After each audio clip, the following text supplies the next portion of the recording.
Bonjour mes amis, j'espère que vous allez bien et je vous invite à réfléchir à un sujet qui me touche particulièrement. Et c'était toujours le cas.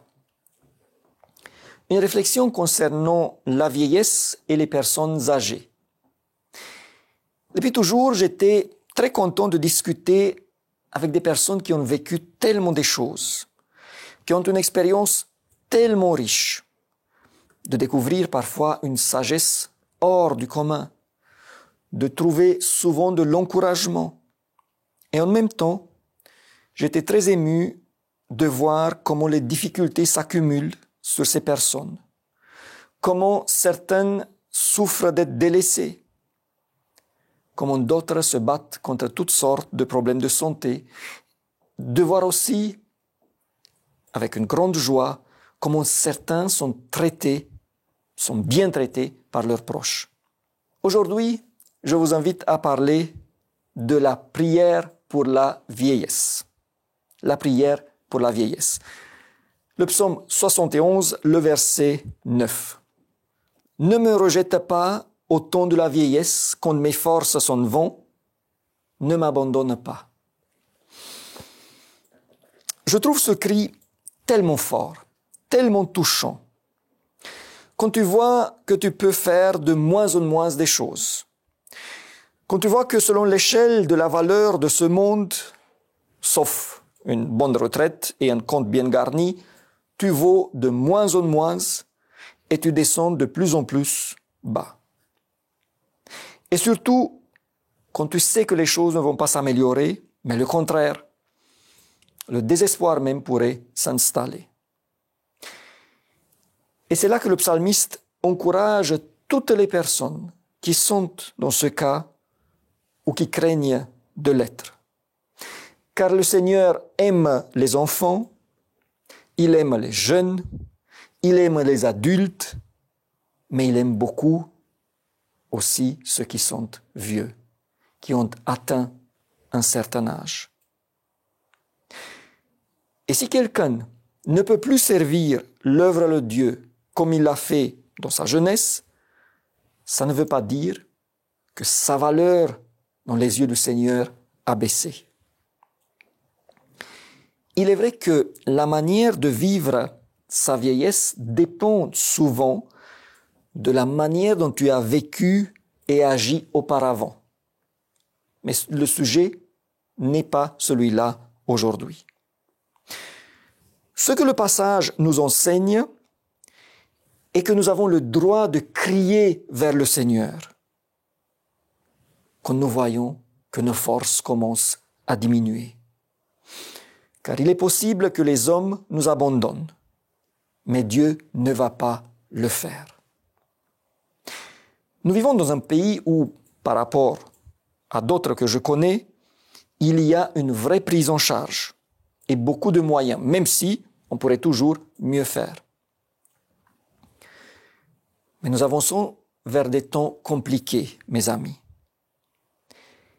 Et les premières qui souffrent quand il y a des crises sont ceux qui ne peuvent plus se défendre. Ce cri « Ne me rejette pas au temps de la vieillesse, quand mes forces s'en vont, ne m'abandonne pas » a donc toute sa raison d'être. J'aimerais donc, d'une part, encourager les personnes âgées de se tourner vers le Seigneur avec cette prière. C'est lui qui assure notre vie depuis notre enfance. C'est lui aussi qui garde la main sur le Seigneur. Mettons notre confiance en lui, tout d'abord, car c'est plus sûr que se baser sur l'État et même sur la famille. Mais bien sûr qu'il faut aussi demander de la sagesse pour les choix que nous avons à faire pour préparer l'avenir, pour que ces choix soient les bons. Je vous encourage aussi de demander au Seigneur de pouvoir le servir si longtemps que possible, car c'est ce qui reste derrière nous.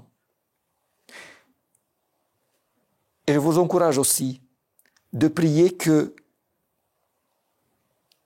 si peu que possible, nous devenions un fardeau pour les autres.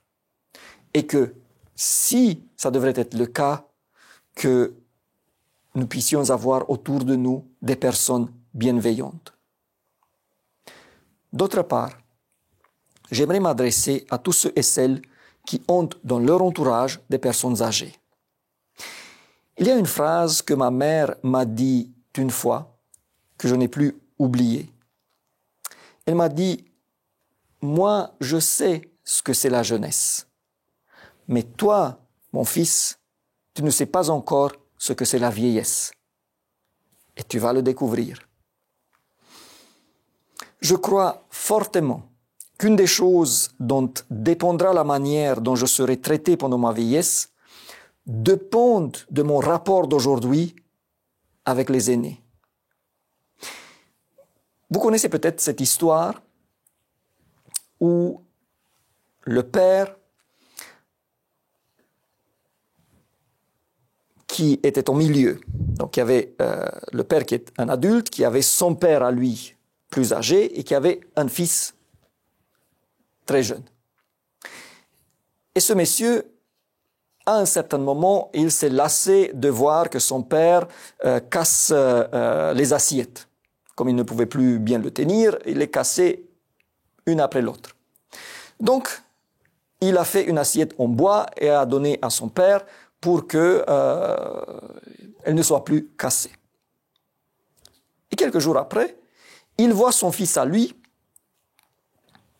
travailler avec un bout de bois. « Qu'est-ce que tu fais là ?» lui demande le papa.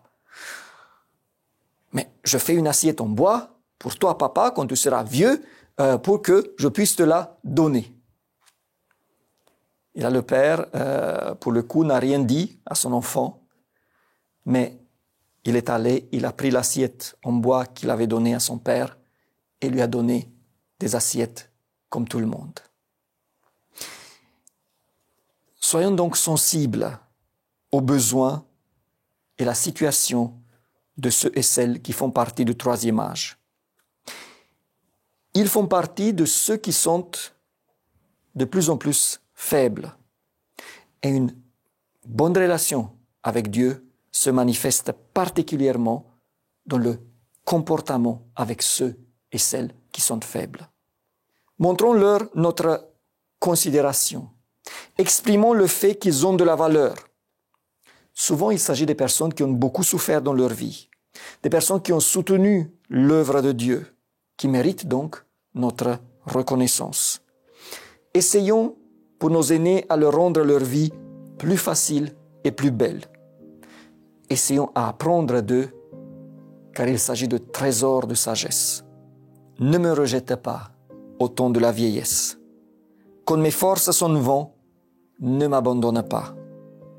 Le Seigneur, mes amis, va répondre à cette prière. Et ce serait tellement bien qu'il puisse nous utiliser, qui sommes plus jeunes, dans ce sens. Au revoir et à la prochaine.